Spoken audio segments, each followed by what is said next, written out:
The party manager told Marisol Vega to wait by the service entrance behind the Brennan mansion at 4:09 in the afternoon,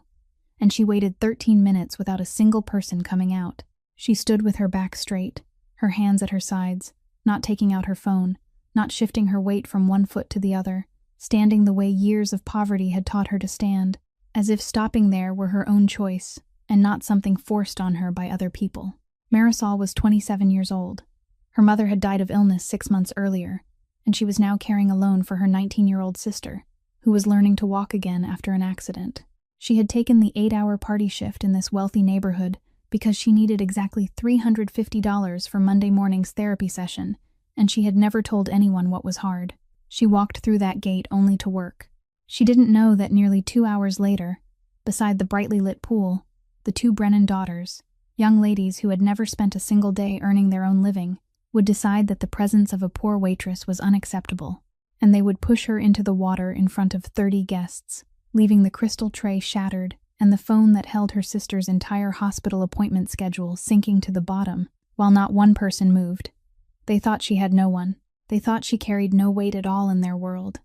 that knocking down someone like her came with no price. But they were wrong, because on the second-floor balcony, behind the glass, a man named Kostya Ravello was standing in silence and watching everything. The man the entire Brennan family had spent 8 months trying to please. The man whose signature on Monday morning would decide a $310 million agreement, and the glass of wine in his hand had not once touched his lips. He had seen this scene before, a very long time ago, when he was still a child watching his mother lower her head in a serving uniform before people exactly like these, and there are some things a man like him never forgets. If this story of dignity and the price of contempt touches you, please press like so more people can hear it.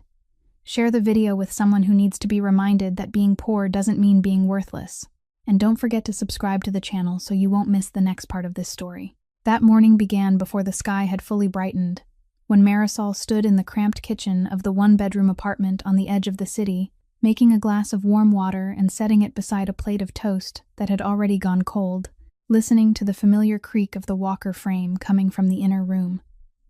Camila was 19 years old, feeling her way step by step down the narrow hallway on her own, one hand gripping the wall while the other clutched the metal bar. Her face was drawn tight with effort, the painful expression of a young person who had once been used to running and jumping, but now had to learn the simplest movements all over again after that fateful morning at the construction site, where she had taken a part-time job to help her sister with the rent. Marisol said nothing about that effort, because she knew her sister hated being pitied. She only stepped over and placed a very light hand on Camila's back, just enough to remind her that someone was there, then said in the same calm voice she used every morning that today they would do just 5 more steps, no more, or she would be hurting again by nightfall. On the refrigerator door hung a small handwritten calendar,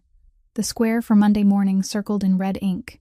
and beneath it was the number Marisol had stared at so often she knew it by heart, $350, the portion insurance refused to cover, the portion that, if missing, would push the therapy session back. And every time it was pushed back, Camila's legs fell a few more weeks behind the fragile goal the doctor had promised. She had done that math many times in her head, the way poor people always had to calculate. Tonight's 8-hour party shift plus 3 diner shifts during the week, minus rent, minus electricity, minus medicine, leaving exactly enough for that red circled number. Not $1 extra for mistakes, not $1 extra for getting sick, not $1 extra to refuse any shift someone called her to take. 6 months earlier, when her mother had passed away after a long illness, Marisol had made that woman only one promise at her bedside, that she would keep Camila in school, keep her standing back up, keep her as someone with a future, and that promise now weighed as heavily as both of her shoulders could carry. Not something she could set down just because of one exhausting evening. Camila turned her head from the end of the hallway, breathless but smiling, and asked where her sister was going tonight, dressed in such neatly pressed clothes, and Marisol only answered that there was a big party in a wealthy neighborhood that needed servers. The pay was decent, she would come home as soon as it was done, and there was nothing to worry about. She said that last sentence in the weightless voice she had practiced for years, the voice she used to hide every heavy thing in front of her sister, because she believed that if Camila didn't see the burden, then the burden might truly feel lighter in the girl's heart. Knowing how much depended on this single night, She only bent down to tie her shoelaces neatly, checked one last time in the mirror. The proud, upright bearing her mother had once taught her that wherever she found herself, she should hold her ground with dignity, because her worth wasn't in the clothes she wore, but in the way she carried herself. Before leaving, she reminded Camila to drink enough water, finish her exercises, lock the door carefully, and call her if she needed anything at all. Then she paused for one beat on the threshold and looked back at her sister, struggling with the walker in the small room filled with early sunlight. And in that moment, she told herself that everything she was doing, every act of endurance, every dollar counted bill by bill, was for this image, for the day when the girl would walk out the door by herself, without needing anyone to hold her up. She had no idea that the evening waiting for her on the other side of the city would test the very thing her mother had taught her, that dignity was not found in a piece of clothing, and she would have to prove it not with words, but by walking through the thing other people believed could buy a human being outright. After standing for what felt like an eternity beneath the sun-dappled trellis, the side door finally swung open, and a woman named Greta stepped out with a clipboard in her hand, glanced over Marisol's uniform from head to toe, then nodded for her to come inside, offering not a single apology for leaving her standing in the sun, only saying curtly that the new card scanning system was slow and telling her to follow quickly before they fell behind schedule. Inside, the service kitchen was already crowded with the sound of knives and cutting boards, and the heat rising from layered trays of food, the smell of melted butter mingling with the scent of fresh flowers arranged along the hallway, creating the kind of luxurious air Marisol had grown used to smelling, but had never belonged to. And through the glass door she caught a glimpse of the garden stretching behind the house, with the pool glittering at the far end, long tables covered in white cloths, and lanterns not yet lit, waiting for night to fall. Greta assigned tasks briskly, pushed a tray of champagne glasses into her hands, and told her she was responsible for the middle patio, to move around and offer drinks to the guests, keep the tray full, keep her smile ready, and absolutely never make guests look for her, because that was the rule at parties like this, where service had to be so smooth it was nearly invisible. Another girl named Priya, who worked for the same service company and had shared shifts with Marisol a few times before, came closer when no one was paying attention and lowered her voice, saying that if Marisol wanted, she could ask to have her switch to glass washing in the kitchen, where it was more discreet and she wouldn't have to be out among the guests, because she had worked a party at this house once before and knew exactly what kind of people they were, knew how they looked at servers as if looking through a sheet of glass, and sometimes worse than being looked through was being looked directly at. Marisol understood the kindness behind it, understood that Priya was trying to protect her in the only way people in their position could, by stepping back into the shadows for safety, but she shook her head very slightly and said that if she had accepted a serving shift, then she would serve. She hadn't come here to hide in the kitchen. She had come to do her job properly and earn exactly the money owed to her. And there was something in her voice that made Priya stop insisting, only giving her shoulder a gentle squeeze before turning away to take care of her own work. Because to Marisol, stepping back into the dishwashing area wasn't about making the job easier or safer or more discreet. It was about admitting that she didn't deserve to stand where there was light, and that was something she would never admit, not out of empty pride, but because she knew that if today she pulled herself into the dark, tomorrow she would teach Camila to do the same, and she would rather bear every cold stare than pass down the habit of lowering her head to her sister. She carried the tray out onto the patio, kept her back straight, kept her steps even, weaving through clusters of elegantly dressed guests murmuring among themselves, and she did her work well, offering glasses at the right moment, stepping back in the right place, almost invisible exactly as the rules required, until she passed a group of young women gathered near the steps leading down to the garden, and caught one gaze stopping on her. It belonged to a girl of about 25, tall, wearing a deep wine-colored silk dress, her golden blonde hair falling loosely over one shoulder, standing at the center of her group of friends with the posture of someone accustomed to being surrounded, and her eyes traveled from Marisol's face down to her uniform, then paused on her shoes a beat longer than chance allowed. The gaze of someone appraising rather than observing, cold and flat as glass, not openly malicious and therefore even more frightening than malice, because it showed that in her eyes Marisol did not even qualify as someone worth hating, only someone worth sorting into a category. Marisol felt that look completely, in the way people who are always looked down on learn to feel such things, but she didn't lower her face, didn't hurry her steps. She simply kept her pace, and offered the tray of glasses to the guests beside them in a calm voice, as if nothing had happened. And she had no idea that the girl in the wine-colored dress was Tatiana Brennan, the eldest daughter of the family, nor did she know that the look she had just received was only the first line in a ledger. Tatiana was silently drawing up in her mind a ledger of who belonged in this place and who did not, and that Marisol's name had just been written in the wrong column. About half an hour later,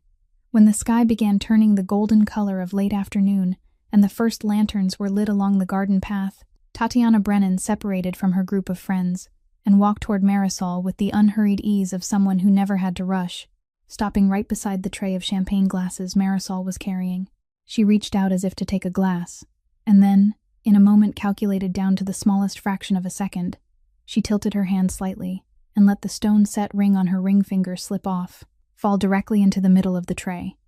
roll in a small circle, and come to rest among the stems of the glasses. Marisol stopped, not yet understanding what had just happened, when Tatiana stepped back half a pace and raised her voice just enough for the people around them to hear, asking where her ring had gone, saying it had been on her hand only a moment ago and now it had disappeared. Her voice touched with a carefully staged confusion, so convincing that anyone who had not seen the movement would have believed it was genuine surprise. A few heads turned, a few murmured conversations slowed, and the eyes of those nearby naturally slid from Tatiana's face to Marisol's uniform, to the tray in her hands, following that old and cruel reflex of a crowd always willing to believe that the person in a serving uniform was the easiest one to suspect. Marisol felt the weight of those stares pouring toward her, felt the trap closing in a way she had heard people talk about but had never believed she would fall into, and in one heartbeat she understood that this was not an accident, that the ring lying in the middle of her tray had not landed there by chance, but because the young woman standing in front of her had placed it there. But she did not panic, did not rush to defend herself, did not do what people often do when cornered, tremble and deny, because she knew very well that the more one struggled, the tighter the net became, and calmness was sometimes the only shield a person in her position had. She lowered the tray very slowly, set it on the nearby side table so everyone could see the ring still lying among the stems of the glasses,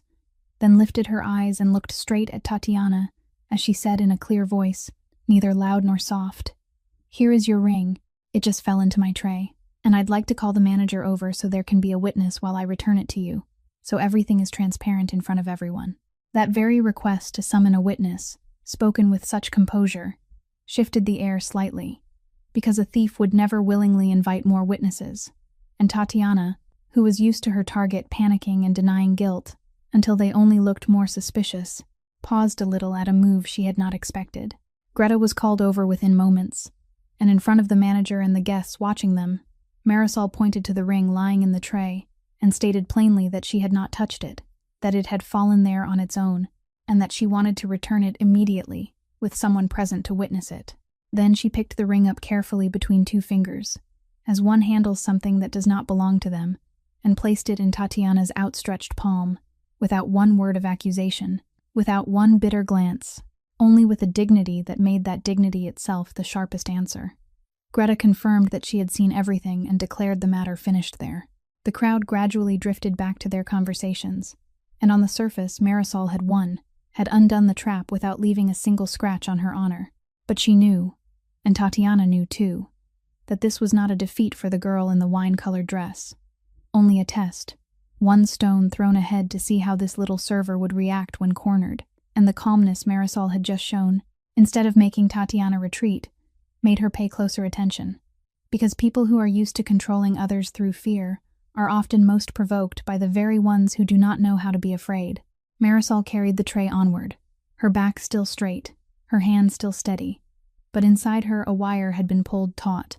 a quiet vigilance newly awakened, and she told herself that from this moment on, she would not let herself be surprised again, though she could not yet imagine that the next time it would no longer be a ring tossed into a tray. The ring incident had barely had time to settle when Tatiana's younger sister, a girl a few years younger named Coralie, heard the story from their friends and came looking with the eager air of someone who did not want to miss the fun. As she passed by the place where Marisol was rearranging empty glasses on a side table, she deliberately slowed her steps, tilted her head toward her friends, and released a sentence just loud enough for Marisol to hear every word. saying that her mother had been talking lately about how convenient it was to hire people cheaply. But cheap always came with a price, such as having to watch your belongings all evening. The sentence was dropped with a false, sweet smile.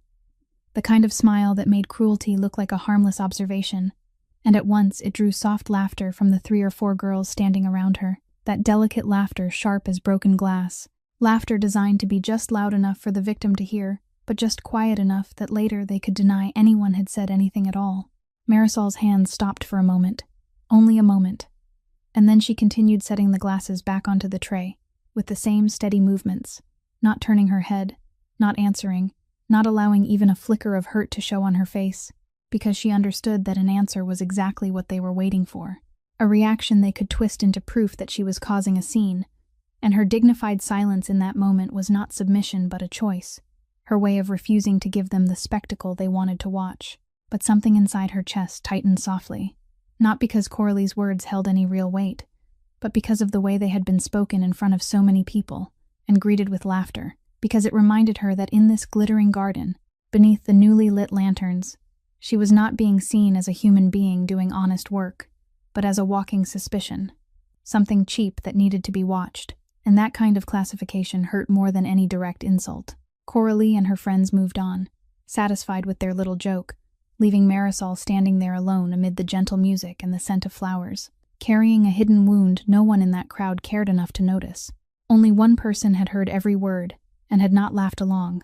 a young woman of about 26 named Win Castellano, standing a few steps away. The daughter of a well-known finance family, the Brennans very much wanted to draw close, someone whose social position placed her completely inside Tatiana and Coralie's world, someone who should have laughed with them or at least looked away like everyone else. But Win did not laugh, and more importantly, she did not turn away. She stood still with a glass of water in her hand and looked straight at the moment that had just unfolded, watched Coralie's smile fade once she no longer had an audience, watched the other girls drift away as if nothing had happened, and then looked toward Marisol, who was still quietly working with a back held strangely straight in the middle of a garden that had just humiliated her. There is a vast difference between witnessing injustice and quickly moving your eyes elsewhere so your conscience will not be troubled, and witnessing it and allowing it to remain inside you, refusing to pretend you saw nothing. And Win belonged to the second kind, that rare kind of person who carried within herself a conscience that would not let her look away for comfort. She had stood at too many parties like this, had heard too many sentences wrapped in sweet smiles, had become too familiar with the way people like Coralie turned contempt into an elegant pastime, and this time, for some reason, perhaps because of the way that server refused to collapse, Win found that she could not swallow it the way she usually did. Win did not do anything yet. She only remembered. She only allowed that image to press itself into her clearly and without fading. And sometimes the memory of a decent witness is the first seed of something that will grow later, though at that moment neither she nor Marisol could know that their paths would soon meet beside the edge of the pool, and that Win's refusal to look away that evening would become more important than anyone in that garden could have imagined. While the invisible wounds below were quietly stacking one on top of another,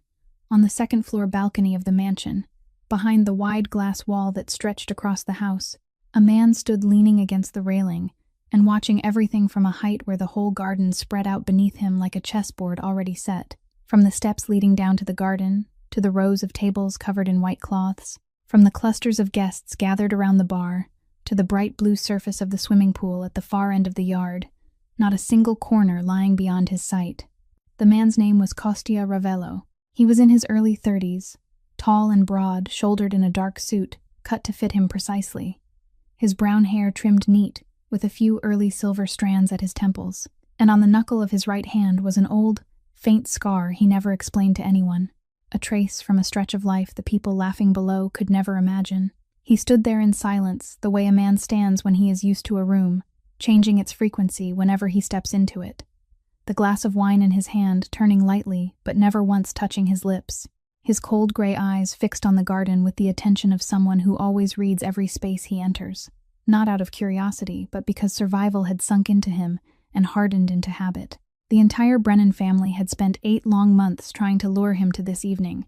because the name Kostya Ravello, beneath the polished cover of an investor heading a coastal corporation called Meridian, was a name very few people dared say too loudly. People only knew that the docks, the resorts, the hidden streams of money along the West Coast, all passed through his hands in one way or another, and that his signature on Monday morning would decide the fate of a $310 million refinancing agreement on which the Brennan family was staking its entire future. Desmond Brennan had personally polished every detail of this party in the hope of pleasing him, never knowing that the honored guest he was working so hard to indulge was standing above them, watching the members of his family with a gaze growing colder by the moment.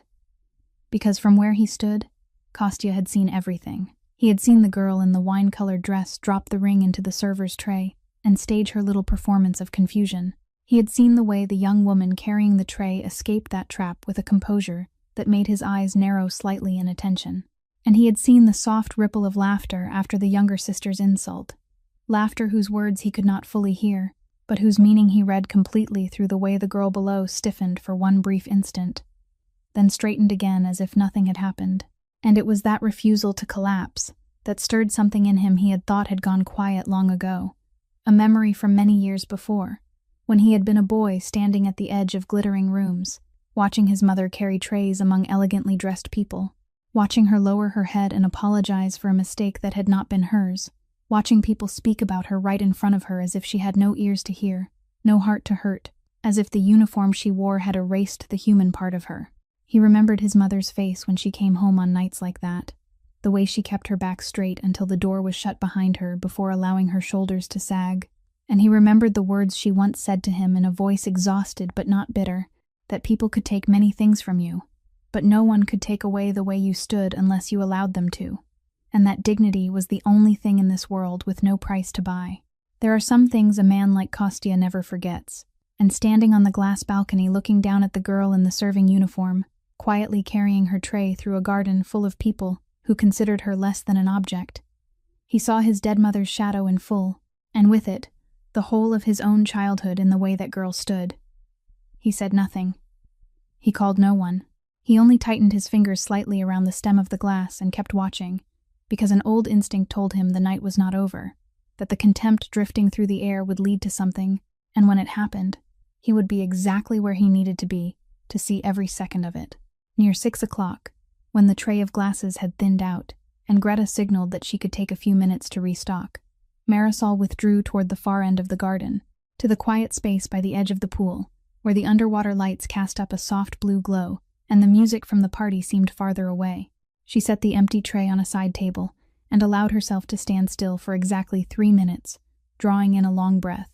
letting her shoulders lower just a little, after holding herself rigid for so long. She was looking down at the still water reflecting the specks of lantern light, when a voice rose beside her, gentle and carrying none of the superior tone she had grown used to hearing all evening, asking whether she wanted to sit down for a moment, because she looked as if she had been standing all day. Marisol turned and recognized the girl who had not laughed earlier, the one she had noticed standing apart from Tatiana's group, and in that brief hesitation born of a server's instinct, trained to keep distance from guests, she answered softly that she was fine, only resting for a moment before returning to work. But the other girl did not leave. She stepped a little closer, leaned lightly against the stone railing beside the pool, and said it was all right. No one was paying attention here, so she should actually rest while she had the chance. There was something in that plain sincerity that loosened the cord of caution inside Marisol a little. And when the girl held out her hand and introduced herself as Win, then asked Marisol what her name was, Marisol paused for a beat, because that was a question almost no one had asked her all evening, or at all the parties before this, or through all the years she had carried trays among elegant people. They called her the server, the tray girl, the staff member,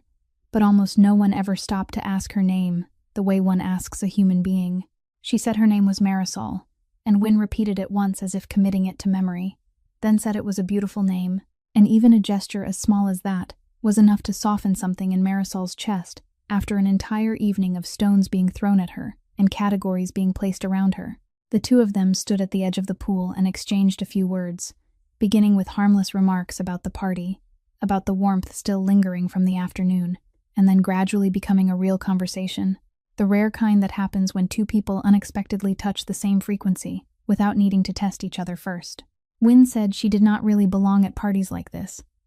that she had come only because her father had business ties with the hosts and she was expected to be present,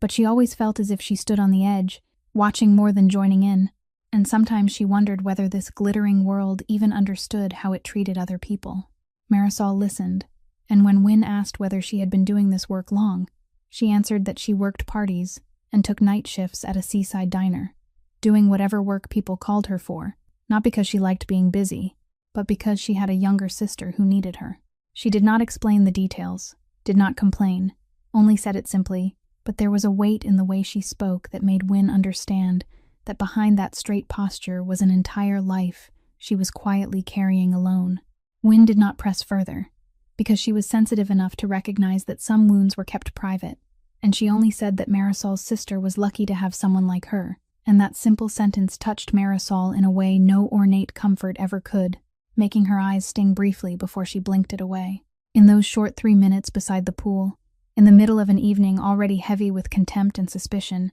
Marisol felt for the first time that she was being seen as a whole human being, asked for her name, listened to, acknowledged as someone who existed,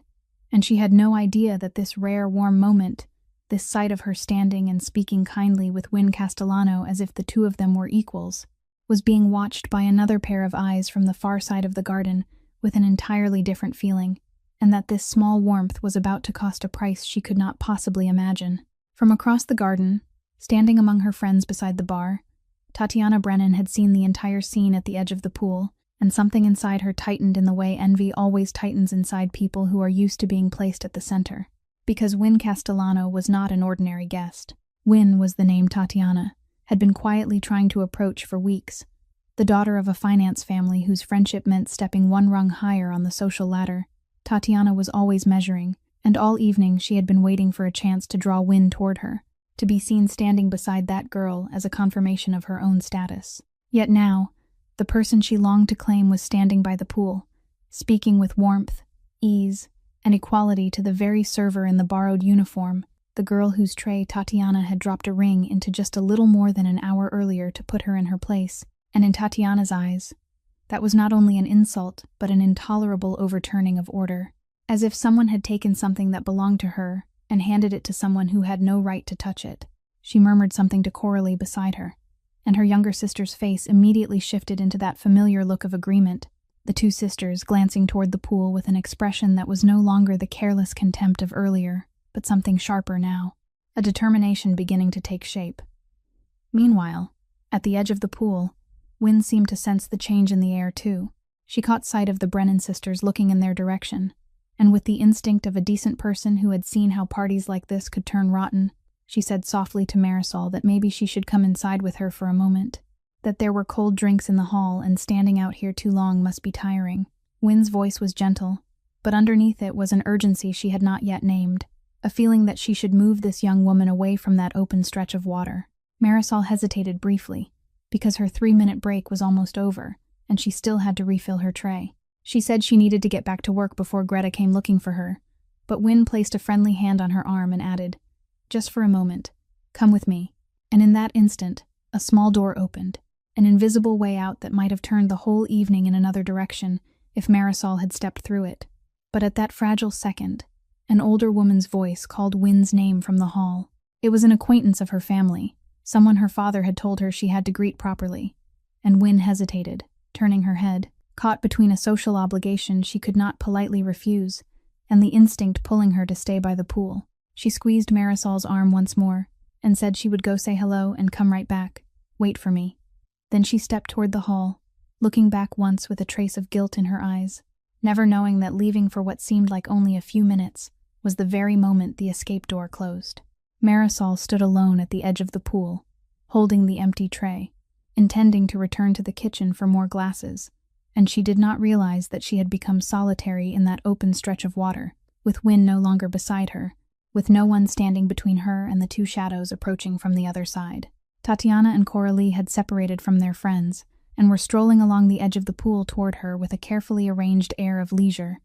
as if they were merely taking a casual walk to admire the view, but in every step was an intention already ripened, a cold calculation of timing and position, of the moment when the only person who might defend the server had just turned her back, and the poolside area had been left dangerously empty. The air seemed to thicken. The distant music suddenly seemed to sink lower, and Marisol, though she had not yet seen anything definite,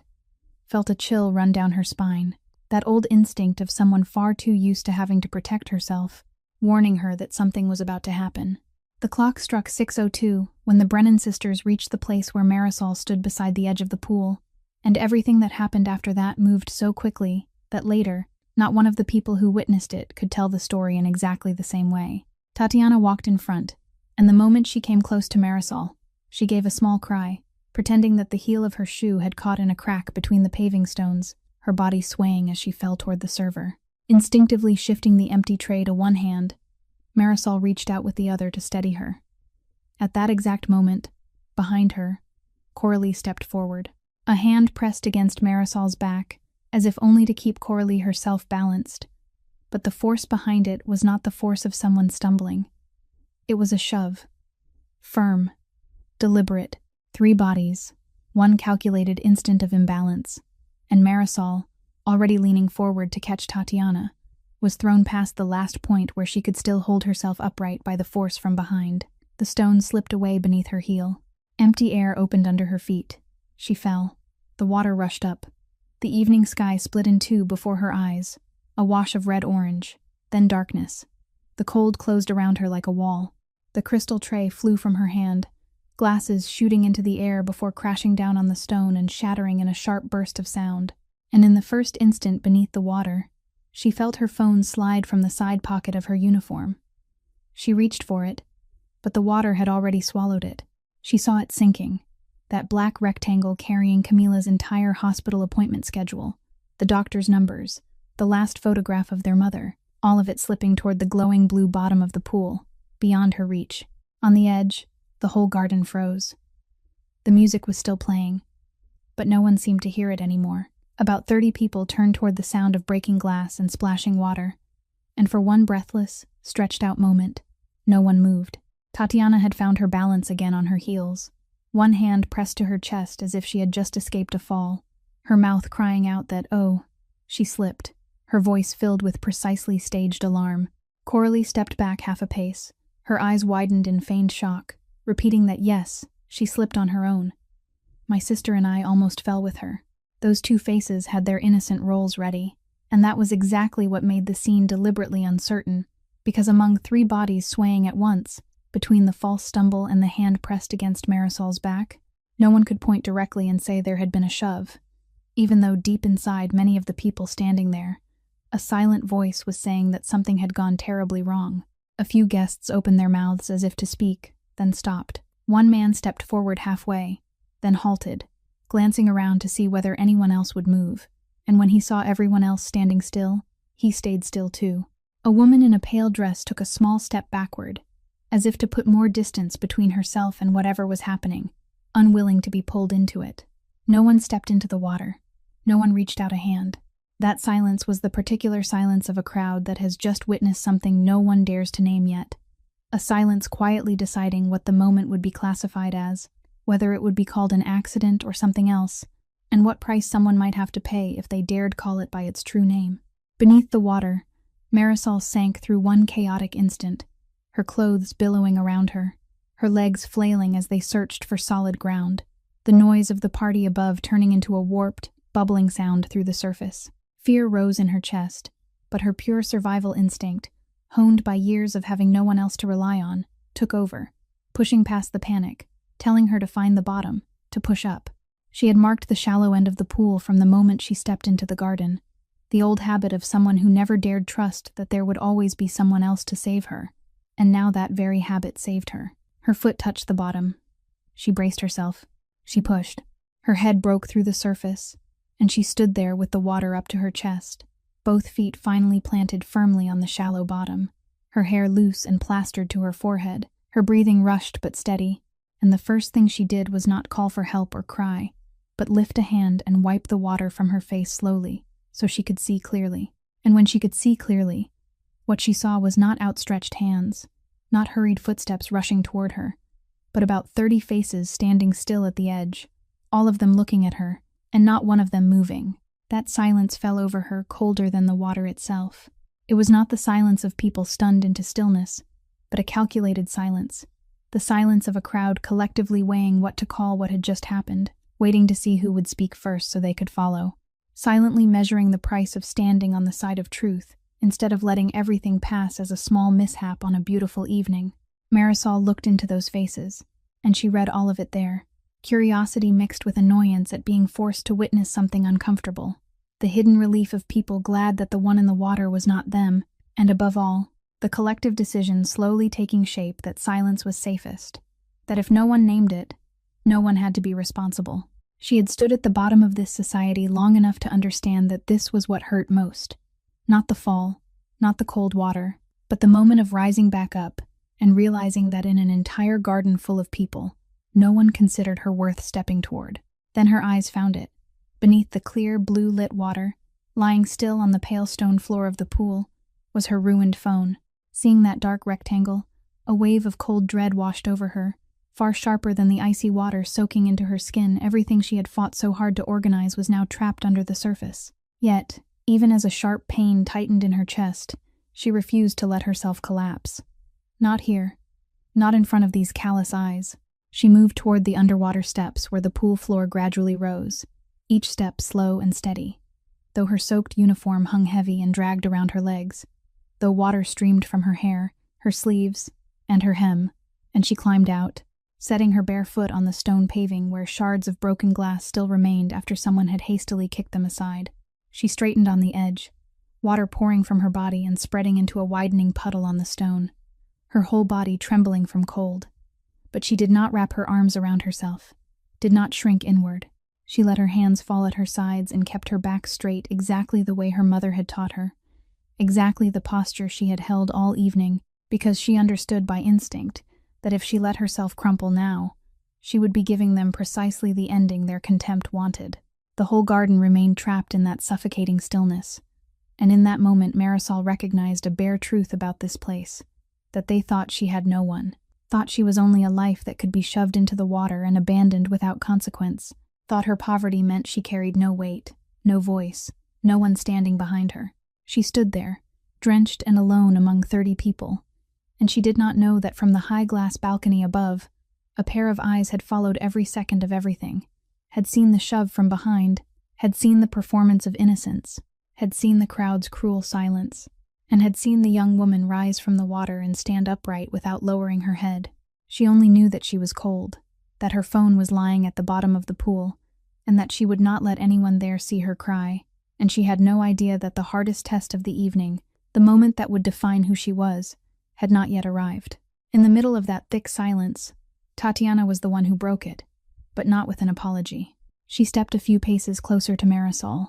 her face already fitted with an expression of remorse crafted with great care, her brows drawn together to just the right degree, her voice rising loudly enough for the whole garden to hear, saying, "Oh my goodness, I'm truly sorry. Slipping like that must have been such a terrible shock. I had no idea it would turn out this way." Every word came out smoothly, like a line memorized for a performance, a show meant for the audience rather than a true word meant for the drenched woman standing in front of her, and its cruelty lay precisely in how beautiful it was, how polite it was, wrapped in such concern that anyone glancing only briefly would believe Tatiana was a kind-hearted person, comforting the victim of a clumsy accident. Then she reached into the small purse at her side, took out a folded stack of money, and without even looking down at it, let the bills fall onto the wet stone at Marisol's feet. A few of them spread open in uneven patches across the water-slick surface, with the casual gesture of someone who understood very well the message her action carried.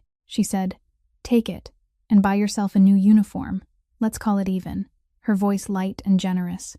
as if she had just granted some grand mercy, as if a few bills tossed to the ground could close the whole matter and buy the silence of the young woman who had just risen from the water. Then she leaned a little closer, lowered her voice until it was very soft, soft enough that only Marisol could hear it beneath the distant noise of the party, and said, "Besides, you never belonged here anyway." That sentence, sharp and cold as a thin blade, was designed to strike exactly where Tatiana guessed the wound would be deepest, to remind Marisol of the class divide she believed could never be crossed, to declare that no matter what Marisol did, she would always be someone standing outside the gate. Marisol lowered her eyes to the money spread across the wet stone beneath her feet. She looked at it for a long time. She looked at it long enough for the whole garden to watch her looking, long enough for the expression on Tatiana's face to begin to flicker as she tried to guess what reaction was coming, long enough for the silence around the pool to stretch to a point almost beyond bearing, the silence of 30 people waiting together to see what they were about to witness and what price there might be for looking away. In that moment, as she looked down, countless things passed through Marisol's mind. The number $350 circled in red on the calendar taped to the refrigerator, Camila's Monday morning therapy session, the bone-deep cold clinging to her skin, the very human temptation to simply bend down and pick up that money because she truly needed it so badly. But she also understood, more clearly and deeply than ever before, that picking up that money would not be accepting compensation, but agreeing to something, agreeing that her dignity had a price, that someone could shove her into the water and then buy back her silence with a few paper bills thrown onto the ground, that her mother had been wrong when she taught her there was one thing in this world that could never be bought, and she could not agree to that, not because she did not need the money, but because she needed something else more. She needed to keep the human part of herself that, if she sold it today, she would never be able to buy back. She lifted her head. She stepped forward. Her wet bare foot landed firmly on the stone, stepping through the money spread out beneath her, the hem of her soaked dress brushing across 2 bills and sliding them aside as if they were only puddles of water, as if they did not exist at all, as if she had never seen them. She walked past Tatiana, past the silence, across the paved stone, toward the patch of grass in the distance. She did not bend down to pick up a single bill. She did not look back. As Marisol's straight-backed figure slowly disappeared toward the grass, a sound broke out across the garden. Not speech, not applause, not anything that could be named precisely, but a collective intake of breath. The sound of 30 people who had just witnessed something they had not expected, and were now silently struggling to understand what they had seen. Because they had been prepared for so many scenarios, for the girl to cry, to beg, to curse, to bend down and pick up what had been thrown to her in humiliation, all the familiar scripts that confirmed the order they still believed in, that poor people, in the end, must always yield. But what they had just seen was something entirely different,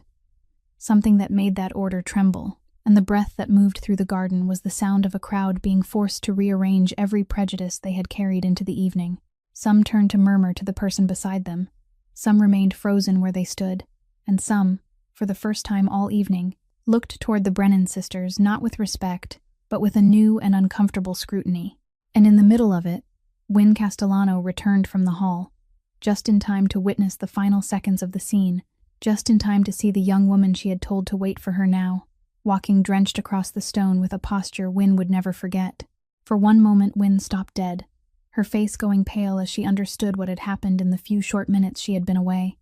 and remorse mixed with fury rose inside her, but she did not let it turn into the same paralysis that held the crowd in place. She did what not one of those 30 people had been willing to do. She walked straight to the edge of the pool without hesitation, took off her shoes, rolled up her sleeves, then knelt beside the stone edge and reached down into the cold water, searching the pool floor for the thing she had faintly heard someone mention, had fallen in. She felt around for a while, water soaking the front of her dress, and then she touched it, pulled the dead phone out of the water, and stood with it in her hand, her sleeve dripping, the eyes of the entire garden now fixed on her. The daughter of a distinguished family kneeling beside a swimming pool to retrieve the ruined phone of a server. That quiet yet decisive act was a public declaration clearer than any words, a choosing of sides that needed no speech, and it shifted the silence around the pool into something else, because the person standing with the server was no nameless figure they could easily ignore, but the very woman the Brennan family had been desperate to befriend. Wynne lifted her head, and for the first time all evening, her eyes met Tatiana's directly. Without avoidance, without hesitation, a calm and lucid gaze from someone who had seen a thing with her own eyes, and had decided she would not let anyone rearrange it into a more comfortable version. And under that gaze, for the first time all evening, Tatiana Brennan's perfect mask cracked. The carefully crafted expression of regret slid from her face, revealing for one instant something beneath it that was both angry and bewildered. The confusion of a person who had just realized the script had not unfolded the way she had planned, that the crowd had not given her its silent agreement to turn everything into a small accident, that the person she most wanted to impress was now openly standing with the one she had humiliated. She opened her mouth as if to say something, an explanation, a line to repair the damage, But no sound had time to form, because she suddenly understood that anything she said now would only make matters worse before all those watching eyes. Wynne wasted no more words on her. She only held the wet phone in her hand, turned,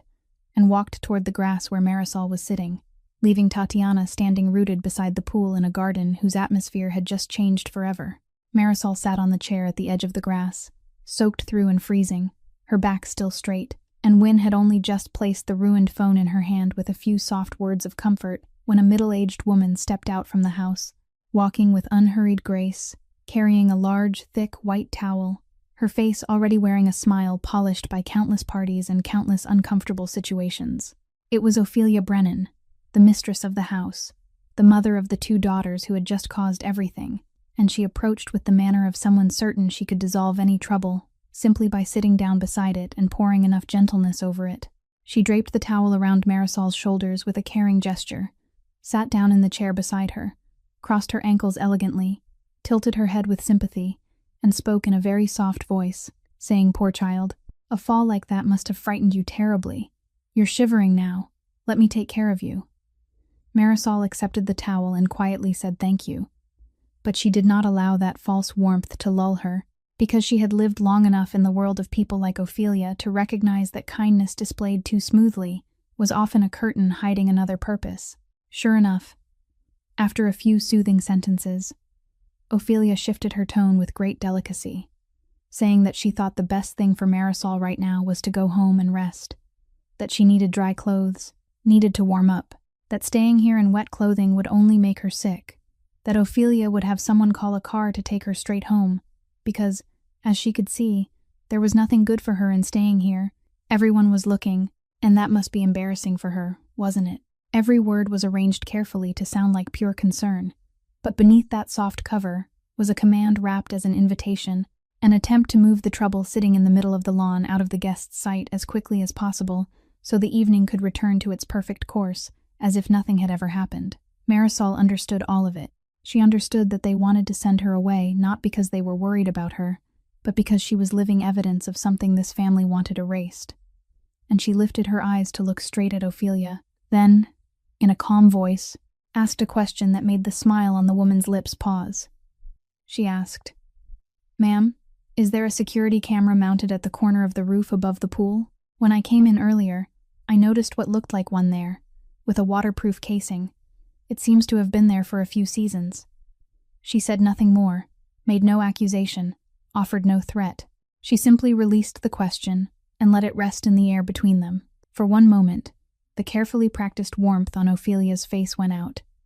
Not in a loud collapse, but quietly and coldly, like a lamp suddenly being switched off, revealing beneath it the true face of a woman who had just realized that the girl sitting in front of her was not a dazed victim easy to soothe, but someone who had observed and remembered every detail from the moment she stepped into this place. She looked at Marisol for a long while, with no performance left in her, only Ophelia Brennan silently calculating, and then she said, her voice now missing the softness from before, that she was sure any cameras here, if there were any, were only for general security, dear. Marisol answered gently that she was not asking what it recorded. She was only asking whether it was there. That sentence hung between them like a tightened wire, and Ophelia understood that she had just lost control. She stood, smoothed the skirt of her dress, said that she still thought Marisol should go home for her own comfort, and began to step away. But Marisol spoke again, clear and composed, saying, "I'll stay, ma'am. I didn't do anything wrong. I was invited here to work, and I was pushed into the water. I won't leave as if I'm the one at fault." Ophelia stopped, turned to look at her for a brief moment, then said nothing more. She walked back into the house, leaving behind a drenched young woman still sitting upright in her chair, and a question about the camera that had now been planted, quietly waiting for the day it would take root. Ophelia had not been inside long before the man of the family came out, and this time there was no towel, no gentle smile, no pretense of kindness at all. Desmond Brennan was a large man, walking with the solid stride of someone used to giving orders and being obeyed, and he came straight toward the place where Marisol sat with the expression of a man handling a business inconvenience, not facing a human being who had just been humiliated in his own garden. He pulled a chair over, sat down across from her, braced both elbows on his knees, and went directly to the point in a low, controlled voice as cold as steel. the voice he used in negotiations, when he wanted the person across from him to understand that the matter had already been decided. He said he would be frank with her because he believed she was intelligent enough to understand that tonight there were very important guests in his home, business relationships he had spent many months building and could not allow anything to disturb, that regardless of how the incident had happened, what he needed now was for the rest of the evening to proceed smoothly, and therefore he required her to let his people take her home immediately, and this was not a proposal open to negotiation. There was not one question about whether she was all right, not one mention of the fact that she had just been pushed into the water, not one sign that he cared the person sitting in front of him was the victim. In Desmond Brennan's eyes, Marisol was not a wounded human being, only a variable that needed to be removed from the equation before it damaged a contract. Marisol sat still and listened until he finished, then lifted her eyes and looked straight into his. And when she spoke, her voice was not loud, not trembling, not pleading in the least, but each word was placed down so firmly and clearly it could not be ignored. She said, "Your daughter just pushed me into the pool, threw money at my feet in front of all your guests, and told me I don't belong here." She paused for a beat, then went on. "And now the person you are calling a car to remove from your house is me, not the person who pushed me." That sentence fell into the space between them and stayed there with a weight that made even Desmond pause slightly. She continued, still in that frighteningly calm voice, "I want you and me to understand clearly what is really happening here, sir. You are throwing the injured person out the door to protect the person who caused the harm, only because the injured person is a server, and the one who caused it is your daughter and carries your name. This is no longer a stumble, Mr. Brennan. This is a choice, and you are making it right now, in front of all your important guests." Her words caused something to pass behind Desmond's eyes. Not exactly guilt, but the uncomfortable recognition that this girl had not given him the easy exit he had expected, had not agreed to play the obedient victim who quietly left, but had instead placed a naked truth on his shoulders and forced him to call it by its proper name. He tried to hold on to his hard expression, saying she was making too much of everything, that this was only an unfortunate incident, and he was trying to handle it in a civilized way, that the car would arrive in 5 minutes. But Marisol only stood quietly from the chair, the towel slipping from her shoulders, water still dripping from the hem of her dress, and she faced him, much smaller than he was, yet not diminished at all. Then she said the final sentence, gentle but unwavering. "You have a choice right now, sir, and you've just made it." Desmond looked at her for a long time, his jaw tightening, and when he could find no words to answer the truth she had just placed in his hands, he stood, turned, and walked back toward the house, never knowing that from the high balcony, the most important guest he was trying so hard to protect that evening had witnessed every second of the conversation. While Desmond Brennan was still striding back toward the house, his back rigid with anger, the glass door leading out from the ground floor opened, and a tall figure in a dark suit stepped down the stairs into the garden, not hurried, not heavy, but with the calm rhythm of a man who had already decided what he was about to do and had nothing left to consider. Kostya Ravello had left the balcony. He had come down, and his appearance immediately changed the frequency of the entire garden in the way his presence always did. Murmured conversations faded, heads turned slightly, and a wave of respectful silence spread before each of his steps. Desmond, hearing the door, turned and saw him,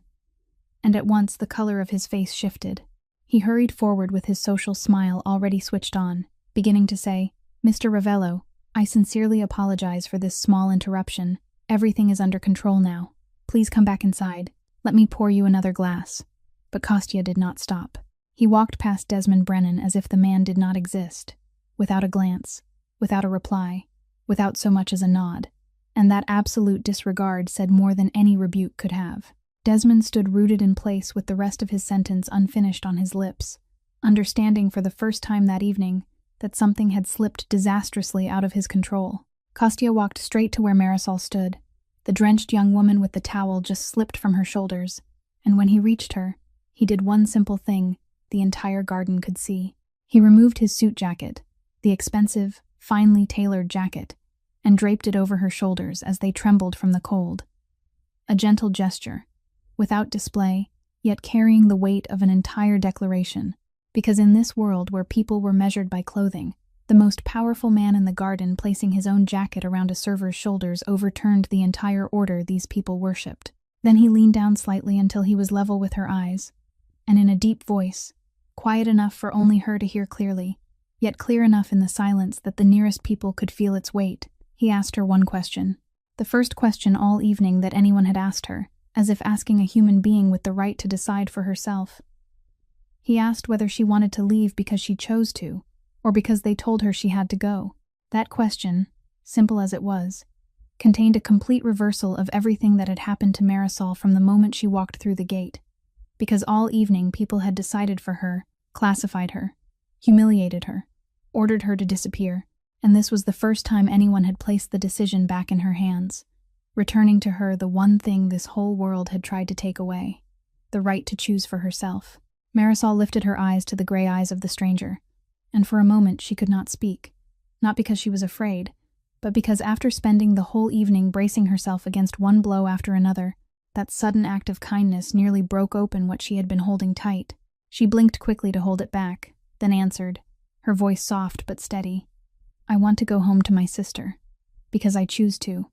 not because anyone told me to. Kostya gave a single slow nod, as if that was exactly the answer he had been waiting for, then straightened, and when he turned back to face the garden, the Brennan family, and the guests holding their breath as they watched, there was no warmth left in his eyes from the moment before. They had returned to something cold and sharp as steel, because the man who had just gently draped his jacket over a young woman's shoulders was also the man about to make this entire house understand the price of what they had done. Kostya turned toward Desmond Brennan,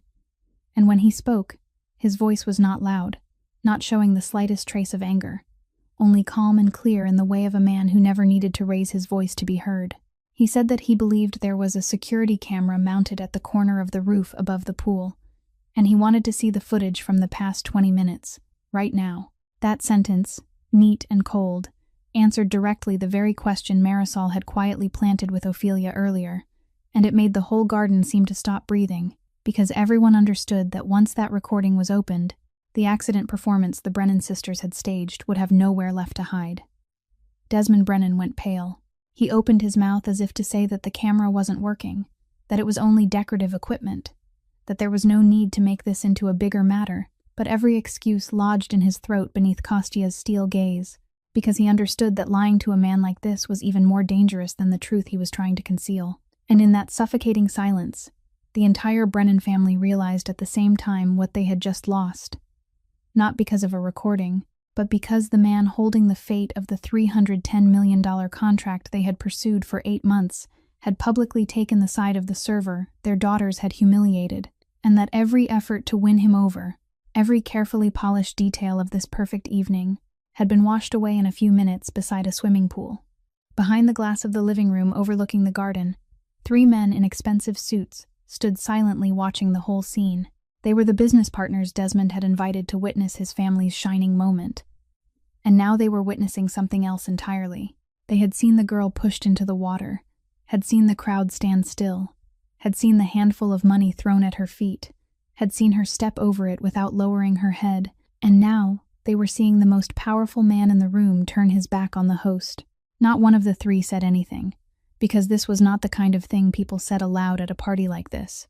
But all of them were quietly remembering, and all of them understood that the Brennan name had just lost something more valuable than any contract, and that was trust. Kostya stepped 1 pace closer to Desmond, and lowered his voice until it was very soft, saying to him alone one sentence that only the 2 of them could hear, cold and final as a sentence handed down, that a man who cannot control the way his family treats those weaker than themselves is not the kind of man I place my money with, and on Monday morning, you'll understand exactly what that means. Desmond Brennan stood frozen, his face drained white, because he had been in business long enough to understand that a sentence like that from a man like this was not an empty threat, but a truth already decided, and that everything left of this evening was only formality. Meanwhile, Kostya turned to look at Marisol once more, his gaze softening for a moment. He gave a small nod to Wynne standing beside her, like a silent and trusting, then stepped back to give them space, making no further display. Because to him, the work that needed to be done here was finished. Wynne wrapped an arm around Marisol's shoulders, holding the jacket draped over her so it would not slip, and said softly, "Come on, let me take you home,"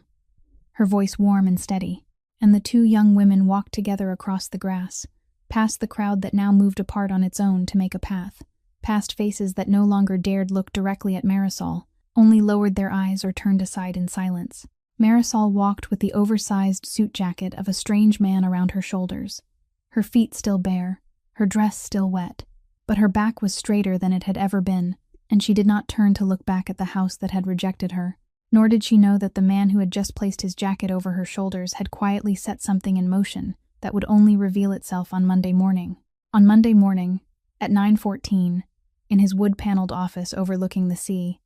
Desmond Brennan received an email from an assistant at the Meridian Corporation,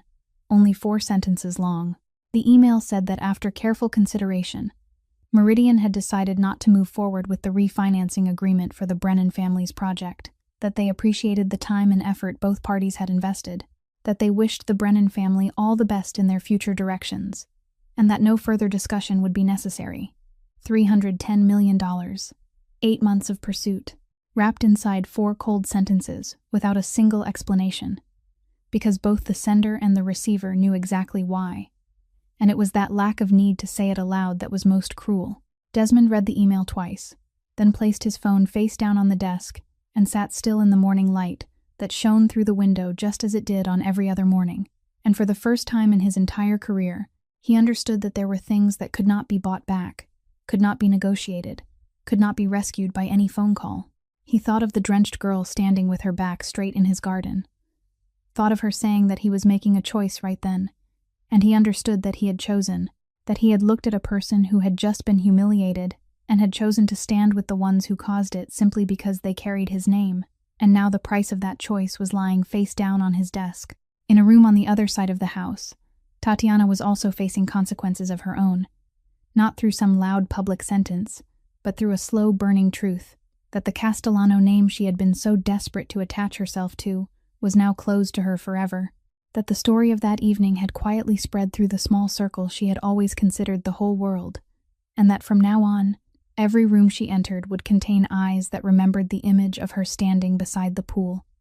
throwing money at a server's feet. She had once believed that pushing down someone like Marisol came with no price, and now she was learning a lesson her family's wealth had never taught her, that another person's dignity is not something one can trample without leaving a mark. That same morning, on the other side of the city, in her small apartment, Marisol received a phone call from the clinic where Camila still went for therapy. The person on the other end told her in a cheerful voice that she did not need to worry about the cost of that morning's session anymore, that her sister's entire course of therapy, not only that day's appointment but every session to come until completion, had been fully covered by a support fund, and that she only needed to bring her sister in on time. Everything else had been taken care of. Marisol stood motionless in the kitchen, gripping the phone tightly, an old borrowed phone because hers had stayed behind at the bottom of the pool, and she asked again and again whether they were sure who had done this, but the person on the other end only replied that it was an anonymous fund, that the donor wished to remain unnamed, and they could not reveal anything more. She hung up and stood still for a long time, and something rose in her chest, not just relief over the money, though that was real and enormous,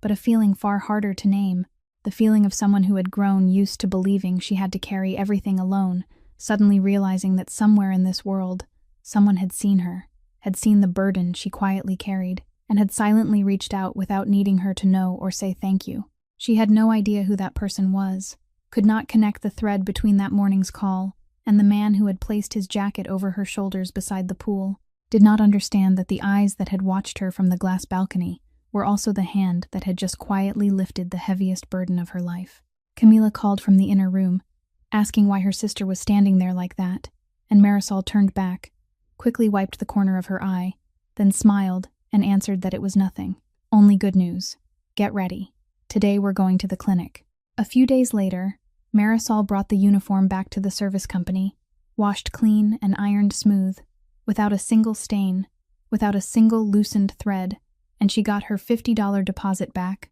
because to her, even a small promise made to herself was still a promise that had to be kept. But there was one thing she did not return, did not throw away, and that was the black pair of shoes whose soles had been repaired twice, the shoes that had walked with her across the wet stone that night, had soaked in pool water, and dried with the leather slightly warped. changed from what they had once been. She placed those shoes on the shelf in her room, not as a wound meant to keep pain alive, but as a quiet marker, proof that she had passed through something and remained whole, altered but not broken, soaked but not drowned, just like the woman she had become after it all. That morning, in the small apartment filled with sunlight,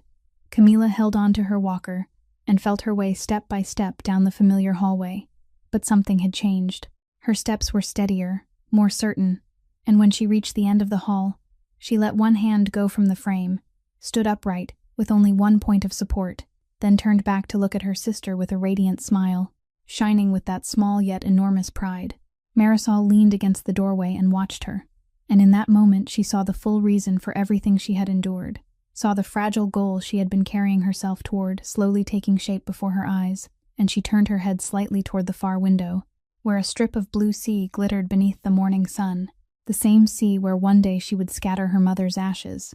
And in her heart she whispered to her mother that she had kept her promise, that she had not lowered her head, and that she had taught her sister never to lower hers either. Somewhere else in the city, on a high floor of a building overlooking the whole skyline, Kostya Ravello stood silently beside a tall glass window, a cup of coffee in his hand, his eyes on the city waking below, and he thought of the young woman who had stood with her back straight in the water, who had stepped over the money without bending down, who had answered that she chose to go home to her sister because she herself wanted to. He knew she would never know who he was, would never connect him to the call from the clinic, and he wanted it that way, because to him, helping her had never been about being thanked, but about returning to the world a little justice his mother had never received. And sometimes the kindest thing a person can do is reach out a hand, then quietly step back into the dark, needing no thank you, needing no audience. And that is also what this story wishes to send to each of us, that a person's dignity does not live in the clothes they wear, not in the balance of their bank account or the name they carry, but in the way they choose to stand again after being pushed down, and in the way they treat those whom life has placed below them. That true wealth is not measured by what we can buy, but by whether we know how to respect another human being. That kindness does not need an audience to have value and dignity, does not need witnesses in order to be dignity, and that every person we meet in life, whether the one carrying the serving tray or the one cleaning at the end of the day, carries within them a private world, a private burden, a story worthy of being seen with respect. If Marisol's story has touched something in your heart, if you believe that kindness and dignity still matter in today's world, please subscribe to our channel, press like, and share this video so that together, every day, we can listen to more meaningful and moving stories. We truly hope to hear the feelings from your own heart, so please leave a few lines in the comments sharing what this story made you think about, which moment moved you the most, and whether you have ever met, or perhaps once been, someone like Marisol in your own life. Thank you for taking the time to listen until the very last moment. May you and your loved ones always have good health, a joyful life, peace, and serenity every day. Goodbye, and see you again in the next videos.